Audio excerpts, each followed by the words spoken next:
هلا بالغالي. هلا ولا اليوم عندنا خيار ولا حنسوي لكم خيار وانا شايل الخيار بوحدي. انا ما اقدر اشيل العمليه. شنو عوف الطماطم عود، هاي الطماطم على البيت عوفها. يلا. هذا الخيار اول مره نجيب الخيار شو تسوي؟ نغسله. وبعدين ورا غسله شو تسوي؟ نغسله كل الزين. وبعدين ورا نغسله كل الزين شو تسوي؟ نغسله. وغسلناه وكملناه شو تسوي؟ نذبه. وين ذبه؟ بالسطل. هو لك ابني مو هيك يا ابني، هذا الخيار مو هيك، هذا جيبه تزرفن وحده وحده.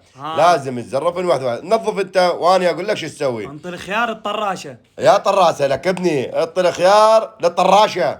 وهنا أنا زرفنا الخيار وحده وحده بهذه الطريقه وفرغناه وين؟ ليش؟ لانه متابعينا متعلمين يصفطوه هيك تصفيط. يعني تعلموا علي انه صفطه هيك تصفيط. عاشت ايدك. على راسي حمزاوي. وبعد هنا أنا صفطت الخيار، ورا ما صفطت الخيار وحده وحده جر ايدك انت لا تمد ايدك. يلا ماشي. هنا شو تسوي؟ نقشر الثوم. انا ما احب الثوم، ابتعد عني. استغفر الله كله واقع براسي.